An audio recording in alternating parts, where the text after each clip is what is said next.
Faire parler les rares témoins de cette époque et tenter de reconstituer la mémoire de la Grande Famine ne va pas sans risque. Peu nombreux sont ceux qui ont osé braver l'interdit et le silence.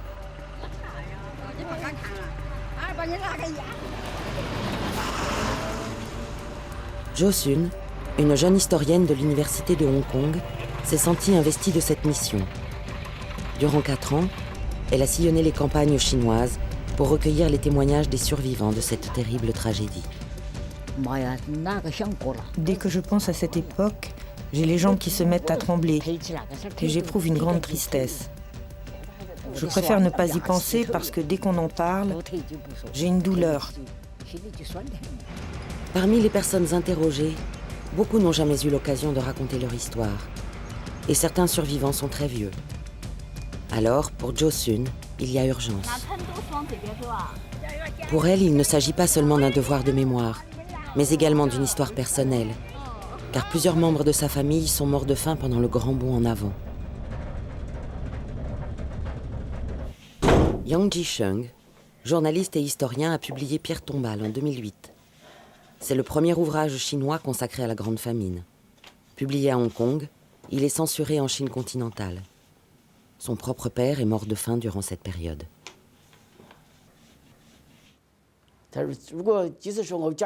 Même si personne n'était mort de faim dans ma famille, j'aurais quand même écrit ce livre, car c'est très important. En tant que journaliste, je me devais de témoigner. Je l'ai fait pour que les générations suivantes connaissent la vérité. Pour comprendre comment le grand bond en avant a entraîné la mort de dizaines de millions de personnes, il faut remonter aux origines du régime communiste, c'est-à-dire à la prise de Pékin par l'armée rouge en janvier 1949.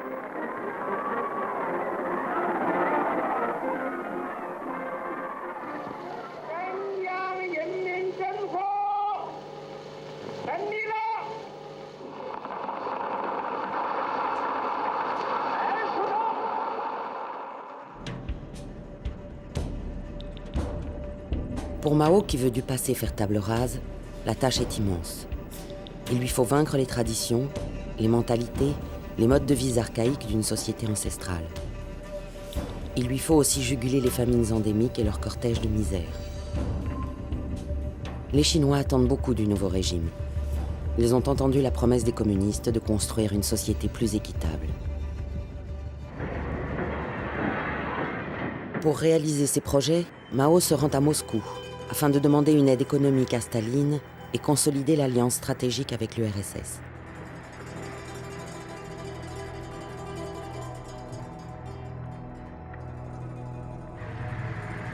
Le leader chinois éprouve une admiration sans borne pour son homologue soviétique, qui pourtant le traite avec mépris, en le faisant patienter 2 jours avant de le recevoir.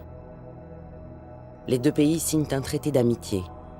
L'URSS va fournir à la Chine d'énormes quantités d'armes, d'usines, de matériel industriel et agricole, et des conseillers en tout genre.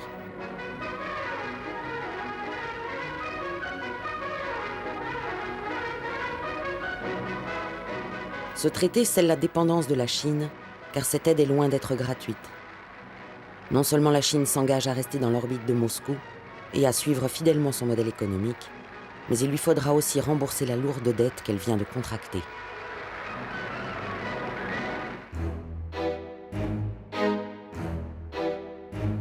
Première étape vers le modèle soviétique, les communistes chinois entament, moins d'1 an après leur prise du pouvoir, une vaste réforme agraire.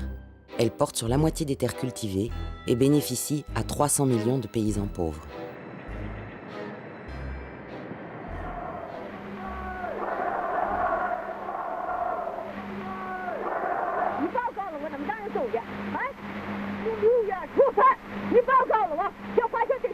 Ces redistributions de terres vont être partout en Chine le théâtre de règlements de comptes. Encouragés par le parti, les paysans pauvres, résignés depuis 2 millénaires à la souffrance et aux humiliations, redressent la tête et donnent libre cours à leurs ressentiments. La violence de classe se déchaîne, plus d'1 million de propriétaires fonciers sont exécutés.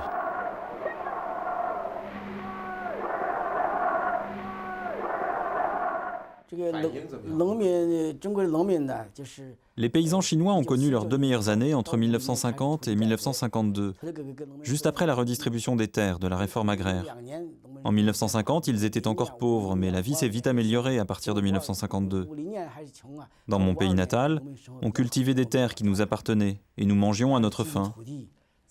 On donnait une partie de notre récolte à l'État et on gardait le reste pour nous. Ça nous suffisait largement. J'étais petit à l'époque, mais je sentais bien que la vie s'améliorait. Les villages organisaient toutes sortes d'activités artistiques pendant le Nouvel An. Mais plus tard, tout ça a été supprimé.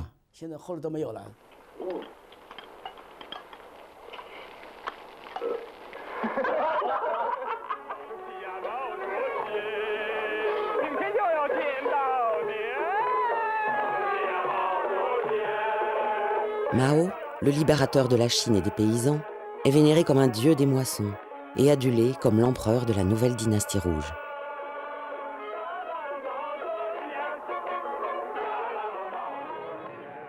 Mais dès 1953, ces redistributions de terres font craindre à Mao la réapparition d'une classe de petits propriétaires terriens. Alors, sur le modèle des kolkhozes soviétiques, le parti persuade les paysans de regrouper leurs parcelles en coopératives, accueillant jusqu'à 50 familles. Ils accueillent cette nouvelle étape avec méfiance, car cela signifie qu'ils doivent céder à la communauté les terres qui leur avaient été distribuées 3 ans auparavant. Malgré tout, pour Mao, le modèle stalinien reste la référence, même si le tyran soviétique meurt en cette même année 1953. C'est alors qu'un coup de théâtre ébranle le monde socialiste. En février 1956, lors de son fameux discours au 20e congrès soviétique, Khrouchtchev dénonce les crimes de Staline, son culte de la personnalité et ses désastreuses campagnes de collectivisation.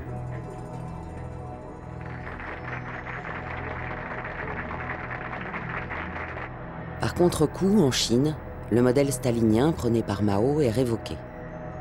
La campagne de collectivisation agricole est suspendue et la pensée de Mao n'a plus droit de citer.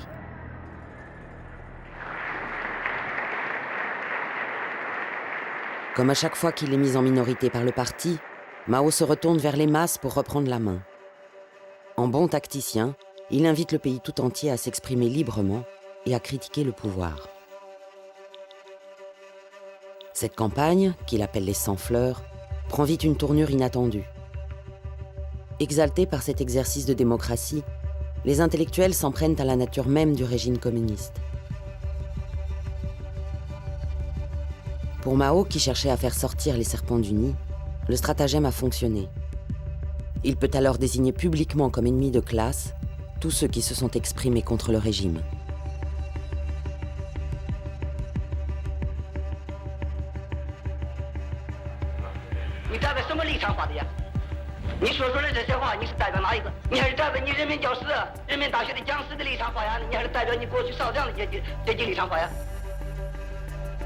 Mao ordonne une violente répression.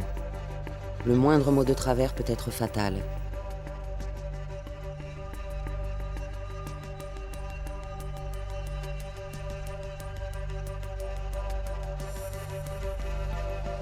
Entre 500 000 et 1 million de personnes, surtout des enseignants, sont étiquetés droitistes et déportés dans des camps de travaux forcés où beaucoup meurent de faim. 3000 de ces dissidents sont envoyés dans le camp de Jiabiango, aux confins du désert de Gobi, un camp dit de rééducation.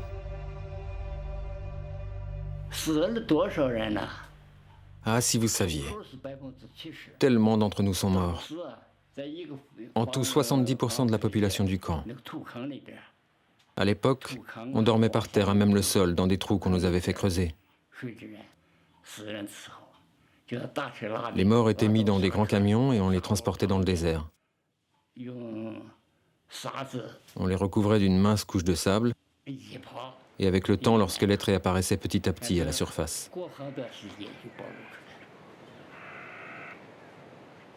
Voici ce qui restait de ce charnier il y a quelques années encore.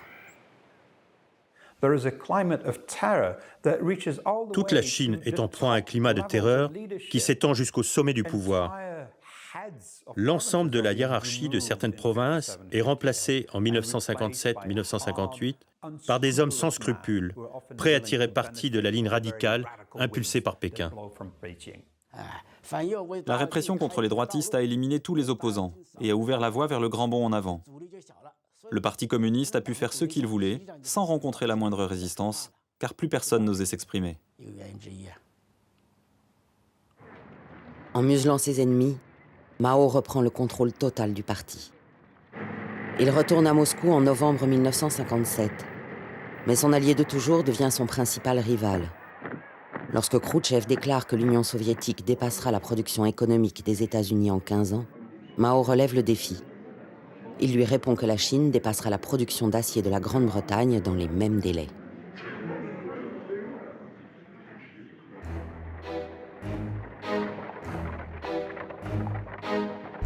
« 100 millions de paysans sont alors recrutés aux 4 coins du pays pour travailler presque à main nue sur des chantiers pharaoniques. Construction de routes, de voies de chemin de fer, de barrages, de canaux. Pour Mao, il n'y a aucun doute. Le grand bond en avant vers la société communiste a vraiment commencé. Le slogan « Pour faire augmenter la production, redoublons d'audace » devient la ligne officielle du parti.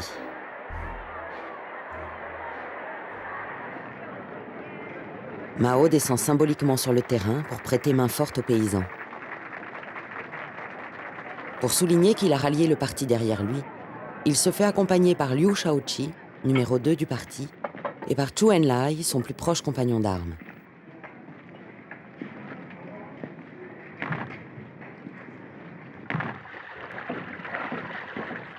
Liu confirme qu'il soutient Mao lorsqu'il déclare « Dur labeur pendant quelques années apportera le bonheur pendant 1000 ans ».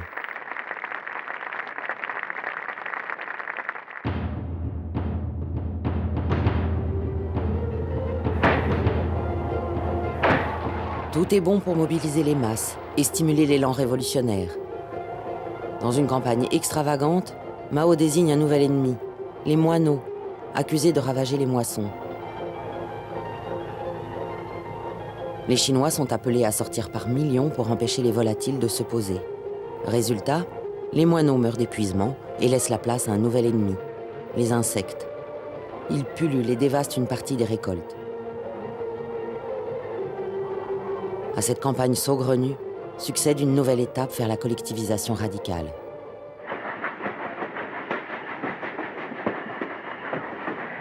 Lors d'un déplacement, Mao aperçoit dans un champ une banderole vantant les mérites de la première commune populaire expérimentale établie dans le Henan.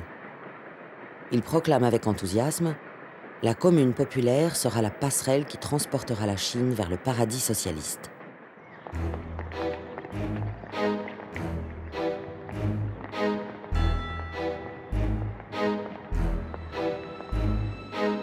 Le mot d'ordre est repris dans toutes les provinces, et l'espace d'un été, des milliers de communes voient le jour. Elles regroupent jusqu'à 2000 familles. On prévoit même la mise en place d'énormes unités, rassemblant jusqu'à 10 ou 20 000 foyers, à la tête desquels seront nommés des cadres entièrement acquis à Mao.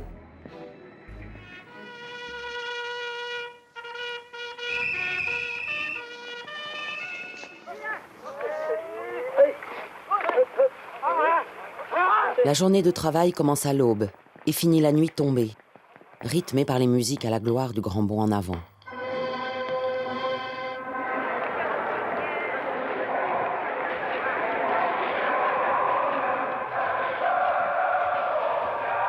En tant que cellule de base de la société à venir, la commune expérimente un mode de vie totalement nouveau.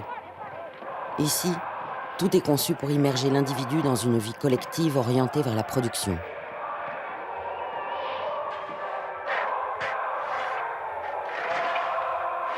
Toute propriété privée est abolie. Les maisons, les animaux, les terres et les biens de production deviennent propriété collective. Des crèches et des écoles gratuites et obligatoires libèrent la femme de ses tâches maternelles, afin qu'elle participe aux travaux des champs.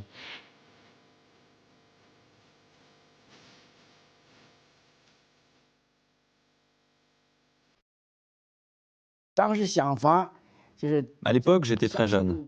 J'étais membre de la Ligue de la jeunesse et en plus responsable de la propagande. C'est dire si je croyais dans le communisme. Pour moi, le communisme était quelque chose de magnifique. Depuis tout petit, on nous enseignait que le paradis communiste arriverait bientôt et qu'il suffisait d'endurer quelques souffrances et de faire quelques sacrifices pour y arriver. C'est comme ça que je voyais les choses.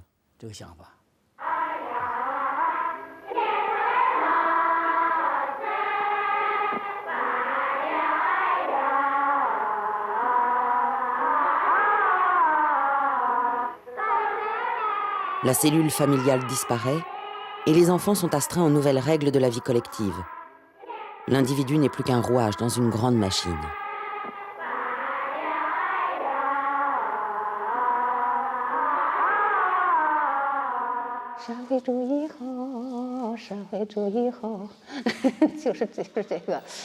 Je crois que les paroles étaient « le socialisme est bien ».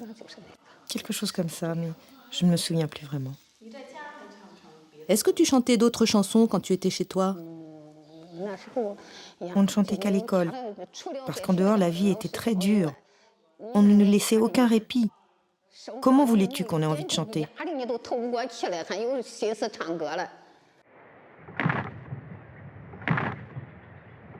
Comme dans une caserne, les hommes et les femmes sont séparés pour être regroupés en dortoir. Les relations sexuelles sont réglementées. On séparait les hommes et les femmes et ils ne pouvaient plus avoir de vie conjugale.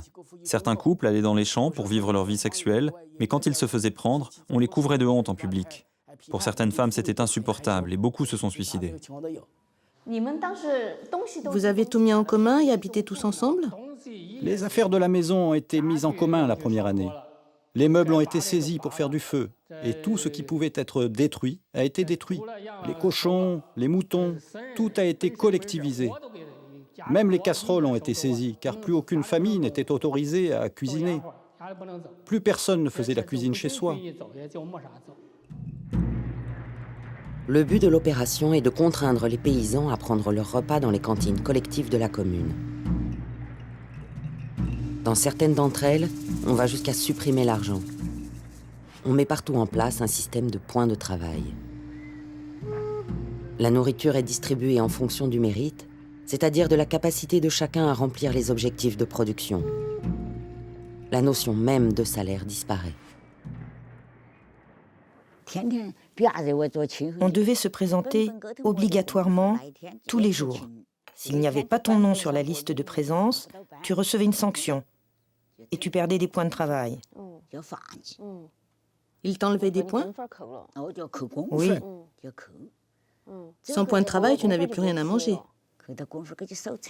moins tu obtenais de points de travail, moins ils te donnaient de nourriture. Ah, quelle misère!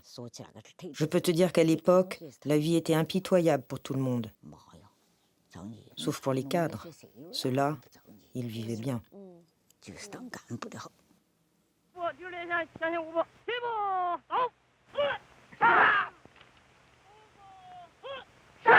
Les cadres du parti deviennent les officiers des communes populaires qui se transforment en de véritables casernes.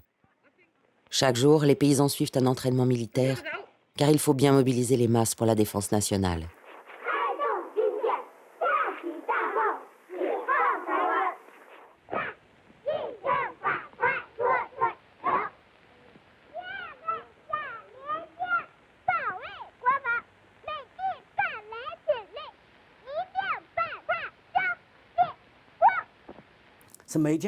Chaque matin, les paysans étaient rassemblés à l'entrée du village, en attendant que le responsable de groupe leur distribue les tâches. En fin de journée, le responsable criait « Fin du travail !» et les paysans allaient manger. Ils n'étaient plus motivés et la productivité était très faible. C'est une des raisons pour lesquelles la production n'a pas augmenté. Dans la commune populaire, les paysans n'ont plus le droit à la parole. Leur savoir-faire n'est plus pris en compte. Tout est décidé par les autorités supérieures qui, la plupart du temps, n'y connaissent rien. Elles décident de tout. De l'écartement entre chaque plant de riz, du type de semences, de la quantité d'engrais à utiliser. Des terres adaptées à une culture sont affectées à une autre. Résultat, les paysans sont totalement démotivés et les récoltes médiocres engendrent les premières pénuries alimentaires.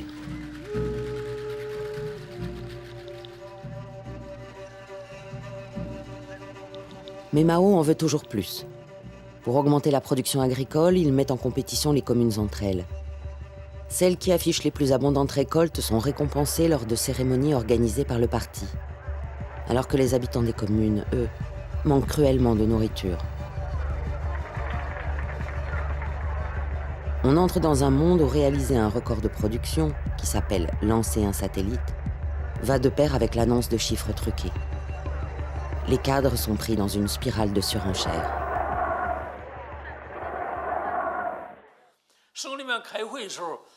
Lors de la réunion au niveau provincial, les hauts responsables m'ont interrogé sur ce que je pensais de tout ça. Alors, certains endroits ont lancé plein de satellites et déclaré des productions élevées. Et toi, qu'est-ce que t'en penses? J'étais mis au pied du mur et j'ai dû déclarer que je respecterais les quotas sans faillir. Mais dans la réalité, c'était des engagements que je ne pouvais absolument pas tenir. C'était impossible.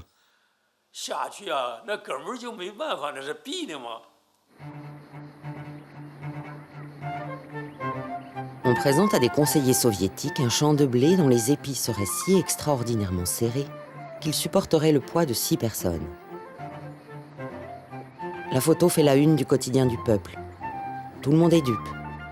Et ceux qui ne le sont pas ont bien trop peur pour dénoncer la supercherie. Le mensonge se généralise à tous les niveaux de la hiérarchie. Les chiffres de production agricole et industrielle sont falsifiés dans tout le pays pour satisfaire et même dépasser les objectifs fixés par le parti.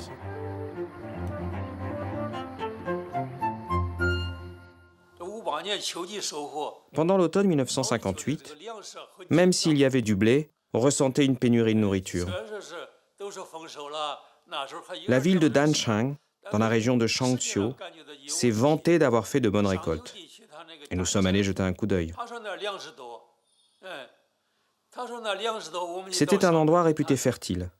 Mais tous ceux qui y sont allés ont vite réalisé que tout ça était complètement bidon.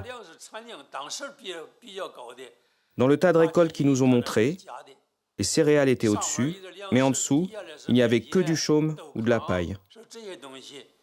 Tout le monde a bien compris le truc, mais personne n'a osé en parler. Moi aussi, j'avais vu la combine.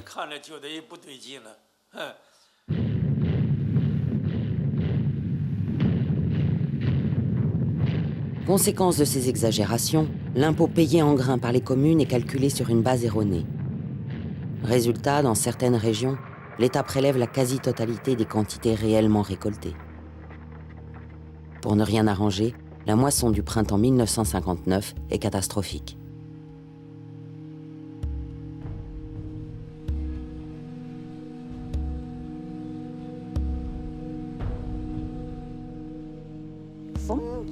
Les blés étaient à peine battus que tous les membres de la commune étaient mobilisés pour transporter les récoltes sur leur dos jusqu'au bateau qui les emportait.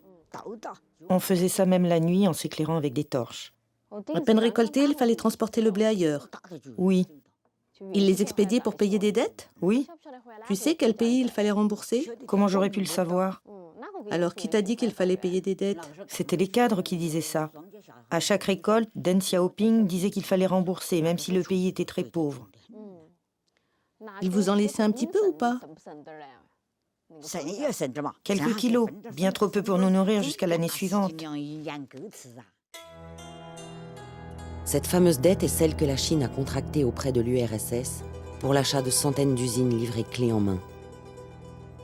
Pékin s'est engagé à rembourser Moscou sous forme de produits agricoles. Mao veut à tout prix accélérer l'échéance, quitte à affamer les campagnes. Dans certaines régions, les gens n'ont vraiment plus rien à manger. J'ai été envoyé en mission hors du village, mais les personnes de ma famille qui sont restées sur place en étaient réduites à manger des écorces de néfliers. Des écorces d'arbres? Oui, les écorces des arbres. Ils mangeaient aussi des racines de bananiers, tout ce qu'ils pouvaient trouver. On a aussi mangé de la boue, une sorte de boue blanche, des tiges de riz aussi. On avait tellement faim qu'on se remplissait l'estomac avec tout ce qu'on trouvait.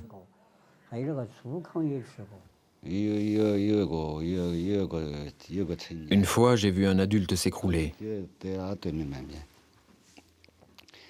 Il est tombé par terre alors qu'il tentait de se nourrir avec une sorte de pâte de haricot. Il est mort sous mes yeux. Et il avait encore cette nourriture dans la bouche. Alors je l'ai étendu sous un arbre. On avait tellement faim que peu après, on s'est même mis à manger les feuilles de cet arbre-là.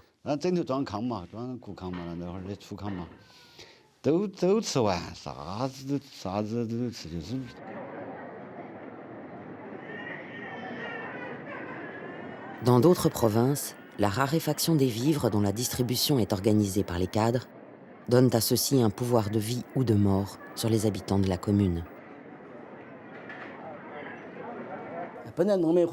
En théorie, les paysans avaient droit à 250 grammes par jour.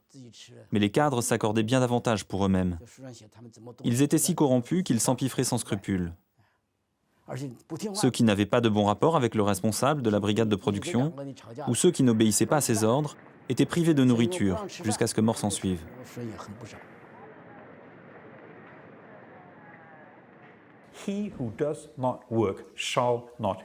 Celui qui ne travaille pas ne mange pas. C'est le principe qui a été appliqué de 1958 à 1962. En pratique, cela signifie que des catégories entières de personnes, jugées inaptes, faibles ou vulnérables, comme les femmes enceintes, étaient délibérément bannies des cantines et affamées jusqu'à ce que mort s'en suive. Pour moi, c'est du meurtre. Les cadres d'ici étaient-ils très violents? Oh oui, très cruel. Je me souviens que quand ils ont attrapé des paysans du village qui avaient volé des racines dans les champs, ils les ont entièrement ficelés de la tête aux pieds. Dans le village numéro 8, un cadre très violent a tué plusieurs personnes en les rouant de coups. Les cantines collectives sont devenues une sorte d'arme entre les mains des cadres qui les dirigeaient. J'ai beaucoup d'exemples en tête, comme le cas de ce responsable d'une cantine collective d'un village de la province du Qinghai, qui un jour a convoqué une femme très belle. Elle souffrait beaucoup de la famine, et le cadre lui a demandé « T'as pas mangé depuis combien de jours ?» Puis il lui a ordonné de se déshabiller. Quand il l'a vue toute nue, il a dit « Pourquoi tes seins sont tout rabougris ?» Et la femme a répondu « C'est vrai que j'ai la poitrine aussi plate que celle d'un homme maintenant. » Le cadre a exigé qu'elle lui amène sa fille. Sa fille était très jeune, mais elle a accepté, en échange de 2 malheureuses galettes de pain. Elle s'est suicidée peu après.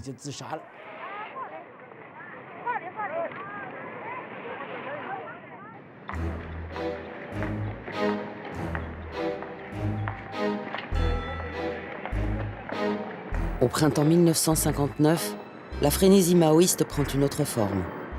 Le grand timonier exige 100 millions de tonnes d'acier dans les 3 années qui suivent. La production des usines sidérurgiques n'y suffisant pas, les paysans aussi doivent participer à l'effort. Ils bricolent des petits hauts fourneaux avec tout ce qui leur tombe sous la main. Pour confectionner les petits hauts fourneaux, on utilisait des cheveux mélangés à de la boue pour la consolider. Beaucoup de camarades femmes ont dû se les couper.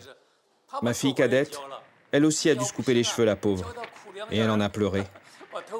Mais c'était obligatoire.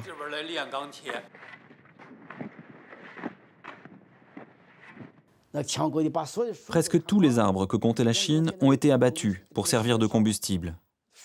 Les forêts ont été rasées et les gens ont dû faire fondre les marmites, les ustensiles de cuisine. Même les cloches des écoles, la ferronnerie des portes, tout a été fondu. Et toute la presse s'en réjouissait. On mobilisait la population de manière absurde. Tout le monde faisait n'importe quoi. La société dans son ensemble avait sombré dans une espèce de folie indescriptible. Officiellement, la Chine se met à produire des millions et des millions de tonnes d'acier. En réalité, il ne sort de ces fonderies qu'un métal inexploitable. Ces petits hauts fourneaux fonctionnent jour et nuit et mobilisent des dizaines de millions de paysans. Pour rien. L'acier est un marqueur essentiel, un indicateur magique du progrès dans le monde socialiste. La conséquence, bien sûr, c'est que les paysans doivent se tuer à la tâche, alors qu'on leur enlève littéralement le pain de la bouche. Mais pour Mao, tous ces sacrifices en valent la peine.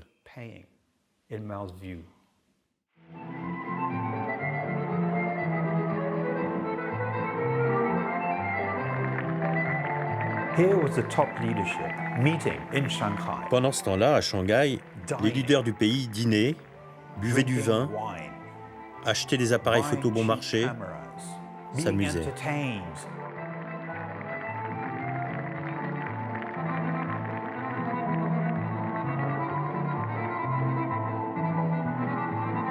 On a dit que Mao n'était pas informé de la situation par ses subordonnés, qu'il ne savait pas qu'une famine massive ravageait les campagnes, mais c'est faux, c'est un mythe.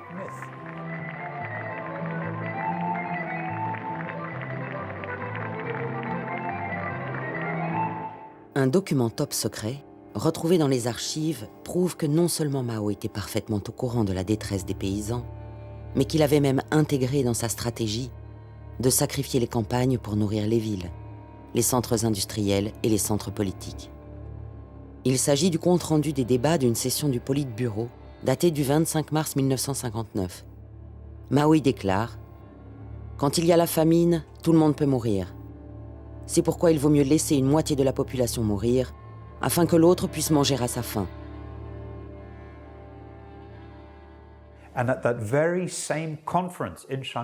Et lors de cette conférence à Shanghai, il a même demandé que les prélèvements de céréales soient encore augmentés d'un tiers, atteignant un niveau incroyable. Il l'a dit très clairement, si on prélève jusqu'à un tiers des récoltes, les paysans ne se révolteront pas. Et il envoie des milliers de camions pour exécuter son ordre.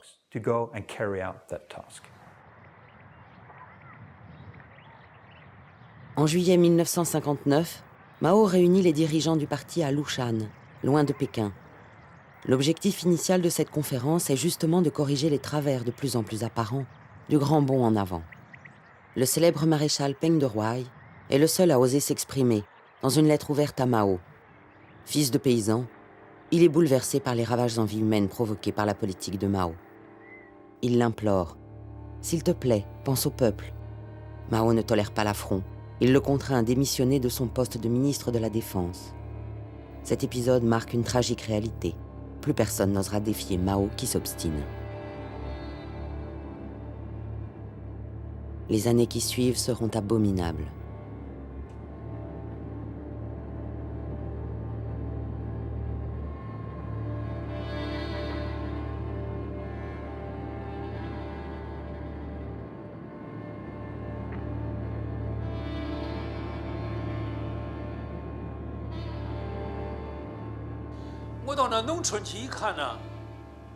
Quand je suis allé dans les villages, oh là là, j'ai vraiment dû retenir mes larmes. À Mangdangshan, au nord de Yongchen, à peine arrivé, on voyait que les maisons étaient vides, complètement désertes. Les gens étaient allongés sur des nattes, le ventre vide et le corps gonflé, par manque de nourriture. On voyait bien qu'ils étaient en train de mourir de faim, ça sautait aux yeux. Dans ce comté, 120 000 personnes sont mortes sur une population totale d'1 million. À peu près 1 habitant sur 10 a péri de faim. Et ceux qui souffraient d'œdème étaient innombrables.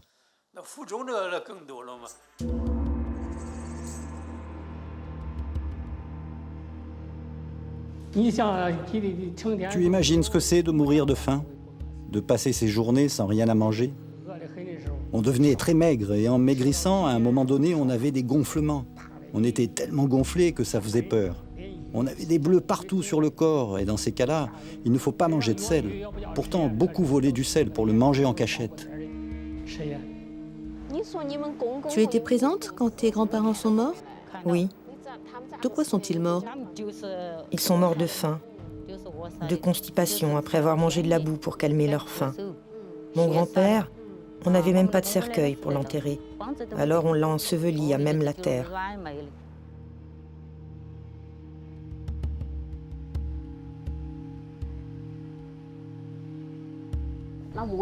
Personne n'enterrait les gens morts de faim. Qui pouvait le faire? Ils mouraient souvent au bord du chemin, loin de leur famille, qui n'avait pas la force de les enterrer.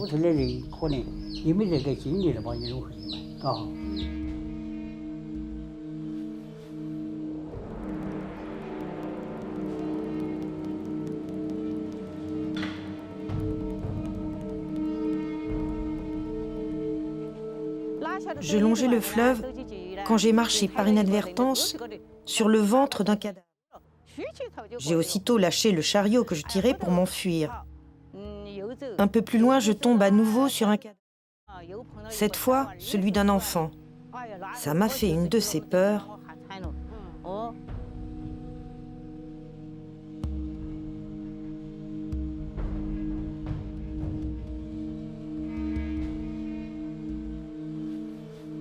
Ce qui est le plus choquant dans tout ça, c'est que la population ne mourait pas de faim à cause d'une pénurie totale de nourriture. Les silos à grains de l'État étaient pleins. À l'époque des dynasties, lorsqu'il y avait des pénuries, les empereurs ouvraient les réserves et distribuaient cette nourriture aux populations en détresse. À l'inverse, la direction du Parti communiste, un régime qui prétend servir le peuple, a refusé de secourir sa population qui mourait de faim en n'ouvrant pas les greniers qui étaient pleins. C'est ça qui m'a vraiment sidéré. Des populations entières campaient autour des greniers à céréales. Ils imploraient « Parti communiste, donne-nous un peu de nourriture ». Ils suppliaient jusqu'à ce que la faim finisse par les achever. C'était inimaginable.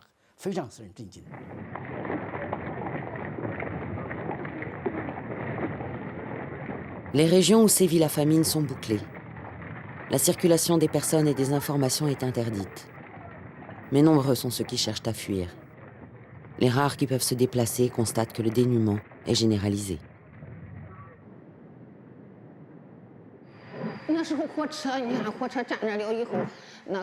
Que le train s'est arrêté en gare, j'ai vu des foules de gens affamés qui tendaient la main par des fenêtres pour demander à manger. Tout le monde souffrait de faim à l'époque. Tous ces gens-là fuyaient la famine. Les enfants, les vieux, tous couraient autour du train pour mendier de la nourriture auprès des passagers.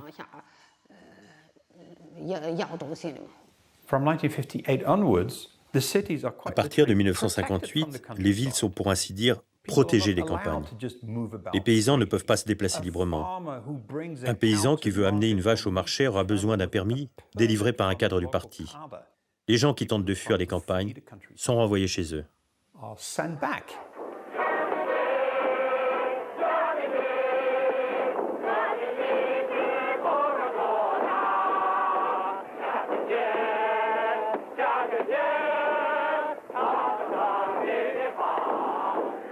Les méthodes radicales de Mao interpellent son homologue soviétique, Nikita Khrouchtchev, qui est informé par ses conseillers sur le terrain.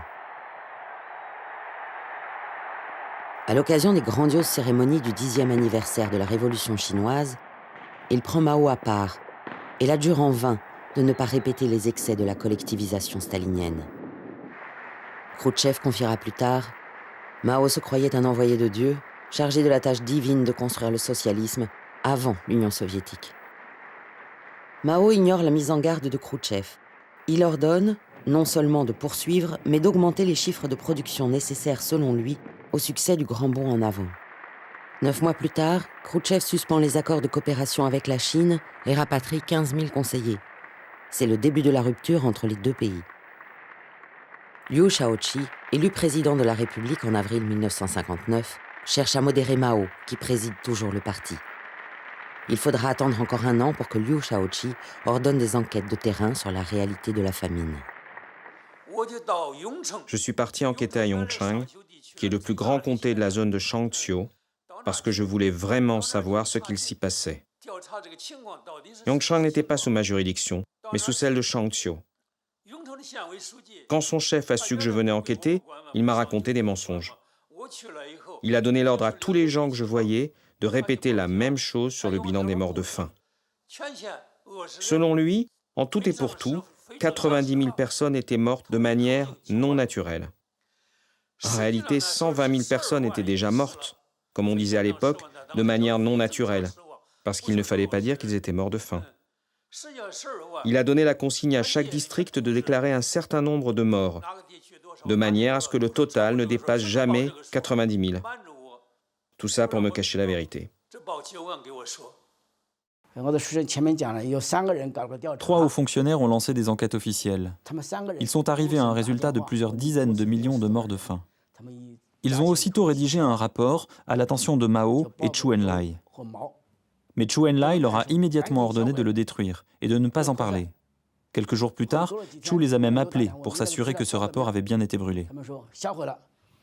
À l'université de Hong Kong, Zhou Sun travaille avec Frank Dikötter, qui a eu accès à certains témoignages contenus dans ses enquêtes. Ces documents font état de terribles réalités qui viennent conforter les rapports de ces trois hauts fonctionnaires.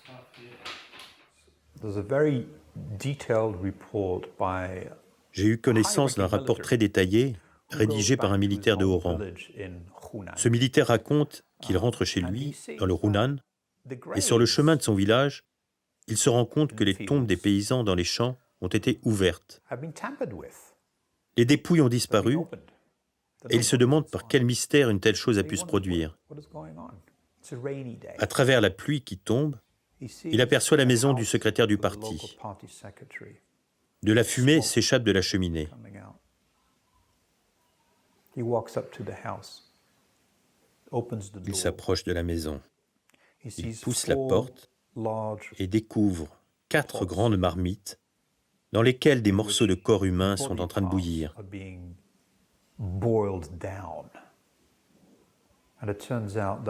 Il se trouve que le secrétaire du parti du village avait décidé de recycler les morts en les faisant cuire pour en faire de l'engrais à répandre dans les champs.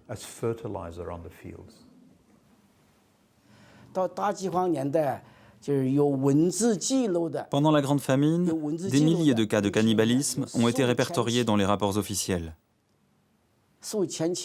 Il y en a plein les archives. J'ai connaissance d'un cas, au Gansu, où des gens mangeaient les morts de leur propre famille. La mère, avant de mourir, a dit à sa fille « Il ne reste plus rien à manger sur mon corps, juste le cœur. Quand je mourrai, tu pourras manger mon cœur. » Et c'est ce qui s'est passé. À sa mort, sa fille a mangé son cœur. Mais elle a à son tour été mangée par d'autres plus tard.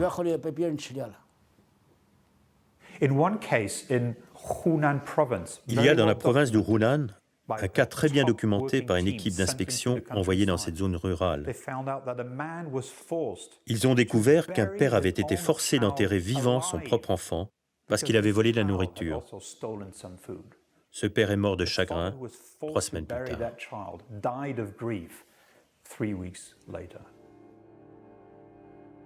Au printemps 1961, le président Liu Shaoqi part enquêter pendant plus d'1 an dans sa province natale du Hunan.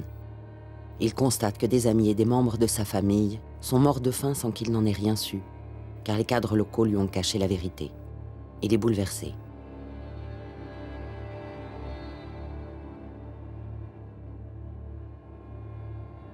Pour Liu, il faut à tout prix stopper le grand bond en avant.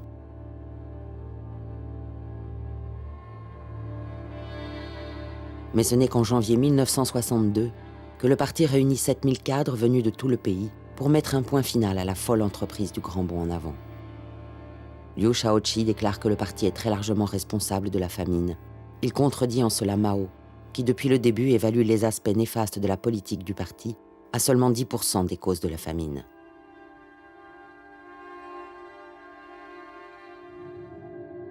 Si la famine se poursuit et continue de faire des victimes jusqu'à la fin de 1962, la situation s'améliore doucement, avec le rétablissement des cultures des lopins de terre privés et des marchés libres.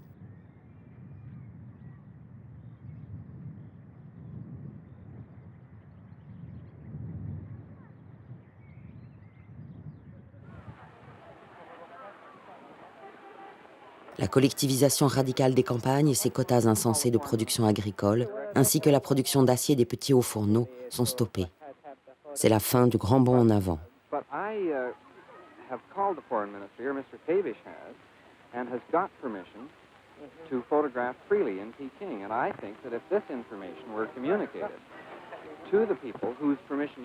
De ces 4 années de tragédie, le monde ne sait rien. Tout a été mis en place par le régime de l'époque pour cacher à tout prix la vérité. Il y avait des journalistes occidentaux qui travaillaient à l'agence Chine Nouvelle. Ils traduisaient nos articles en anglais. Dans les années 60, ces étrangers prenaient régulièrement leurs vacances dans la province de l'Indrouille. Sur place, tout avait été arrangé pour leur arrivée. Les magasins autour de leur lieu de résidence avaient été remplis de victuailles. Des filles, très coquettement vêtues, avaient été réquisitionnées pour canoter sur un lac près de chez eux. La mise en scène était magnifique, et les étrangers ont écrit des articles à leur retour en jurant qu'il n'y avait pas de famine en Chine. Tout est mis en scène pour faire croire aux journalistes occidentaux que la Chine est un paradis de vertu et d'abondance. De la même façon, les responsables politiques étrangers se font abuser. De retour de Chine en 1961, François Mitterrand décrit Mao comme un humaniste, et certainement pas un dictateur. Il raconte que Mao lui a certifié « Le peuple chinois n'est en aucun cas au bord de la famine ». Je le répète afin qu'il n'y ait pas de doute, il n'y a pas de famine en Chine. Le mensonge est énorme. Les dirigeants chinois savent pertinemment que leur politique tue des dizaines de millions de personnes. La question de savoir qui devra répondre de ses actes devant l'histoire est plus que jamais un enjeu de pouvoir.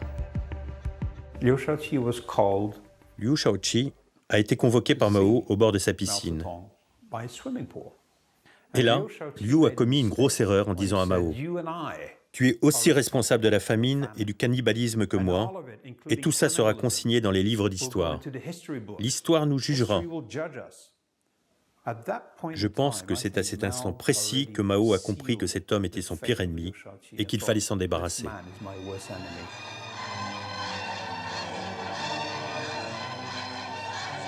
Mao ne veut être mis en difficulté ni sur ce sujet, ni sur d'autres.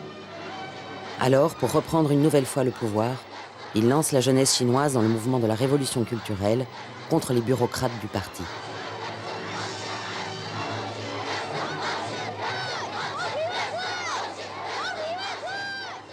Il profite de la radicalisation de la situation pour faire critiquer, puis arrêter Liu Shaoqi par les jeunes gardes rouges. Emprisonné, privé de soins, Liu meurt dans une cellule en 1969. Dorénavant, plus personne n'osera reparler de la grande famine et des responsabilités de Mao dans cette tragédie.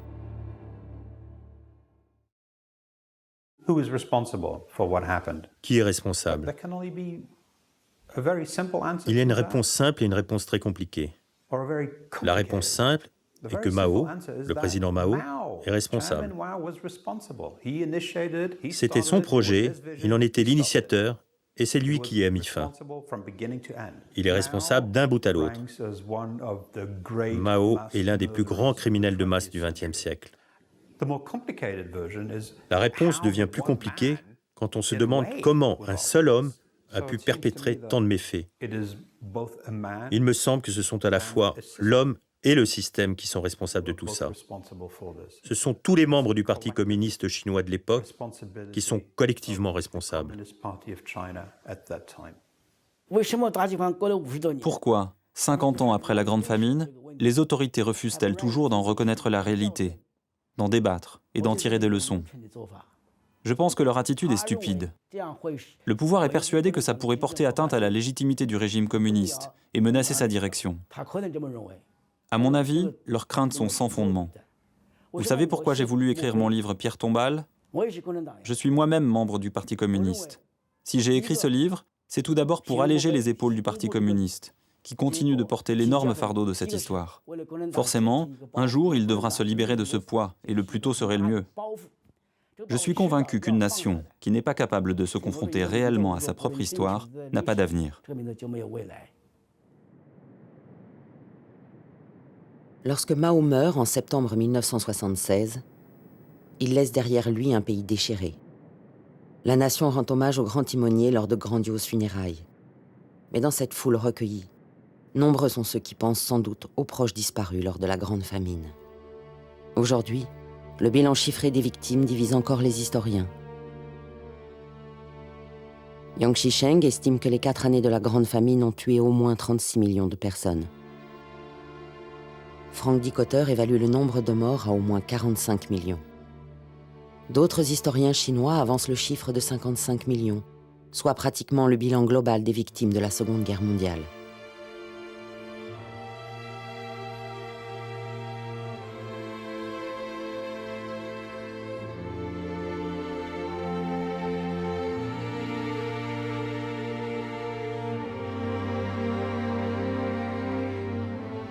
Pour les commémorer, il n'existe en Chine aucun monument, si ce n'est ce modeste édifice égaré au milieu de la campagne du Henan.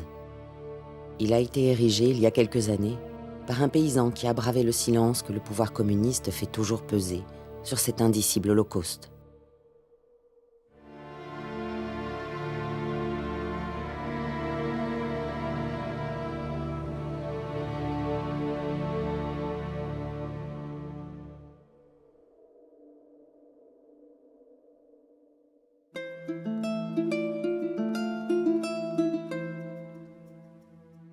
吃了饭嘞，他做嘞，做的中午饭。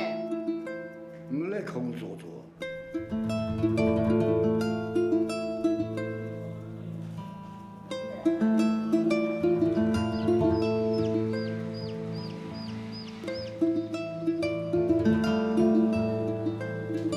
你要吃啊？现在吃那个好臭。我做的吃，我做的吃过，我这个臭。一个人啊？哦，你还是可以。这个啤酒，谢谢了哈，婆婆。